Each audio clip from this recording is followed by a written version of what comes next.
Christmas மற்றும் புத்தாண்டு பொங்கல் பண்டிகையை முன்னிட்டு காம்போ ஆஃபர்ல நிறைய கலெக்ஷன் வந்திருக்கு. இப்போ நீங்க பாத்துட்டு இருக்கிற இந்த டி-ஷர்ட், ஷார்ட்ஸ், ட்ராக் எல்லாமே 999 காம்போ ஆஃபர். சொன்னா நம்ப முடியுதா? அதான் உண்மை. இப்போ நீங்க பாத்துட்டு இருக்கிறது எல்லாமே 999 காம்போ ஆஃபர். 10 பொருள் வந்து 999 ரூபாய்க்கு எடுத்துக்கலாம். வாங்க உங்களுக்கு டிஸ்ப்ளே பண்ணி காட்டுறேன். 999 காம்போ ஆஃபர்ல டி-ஷர்ட் வந்திருக்கு. சைஸ் வந்து பாத்தீங்கன்னா ML, XL, XXL, 3XL வரைக்கும் டி-ஷர்ட் வந்திருக்கு. காம்போ ஆஃபருக்கு கலர் கலெக்ஷன் காட்ட பாருங்க.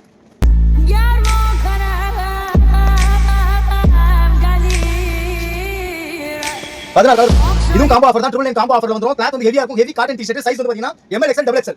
கலர் பாருங்க, வேற லெவல்ல இருக்கும். இதுல 5 கலர்ஸ் வந்திருக்கு. இதுவும் நீங்க காம்போல எடுத்துக்கலாம். இதுவும் காம்போ ஆஃபர் தான். காம்போ ஆஃபருக்கு புதுசா இது வந்து என்ன ஷார்ட்ஸ். இப்போ நீங்க பாக்குறது வந்து என்ன ஷார்ட்ஸ். இதுவும் காம்போ ஆஃபர் தான். இதுவும் நீங்க காம்போ ஆஃபர்ல எடுத்துக்கலாம். நிறைய கலெக்ஷன் வந்திருக்கு, நிறைய டிசைன்ஸ் வந்திருக்கு. ஆனா நான் உங்களுக்கு கொஞ்சம் தான் டிஸ்ப்ளே பண்றேன். ஏன்னா இந்த வீடியோல தான் காட்ட முடியும். கலர்ஸ் நிறைய வந்திருக்கு. சைஸும் XL, XXL வரைக்கும் வந்திருக்கு. இது வந்து 4 வே லைக்ரா. 2 வே கிடையாதுங்க. 4 வே ஹெவி கிளாத். இதுவும் காம்போ ஆஃபர் தான். இது ஆக்சுவலி நீங்க கபடி ஷார்ட்ஸாவும் யூஸ் பண்ணலாம். இதுவும் காம்போ ஆஃபர் தான். வாங்க கிறிஸ்மஸ், நியூ இயர், பொங்கலை முன்னிட்டு நம்ம அருகோட ஜீன்ஸ் பார்க்கல காம்போ ஆஃபர் போயிட்டு இருக்கு. 999 வாங்க எடுத்துங்க.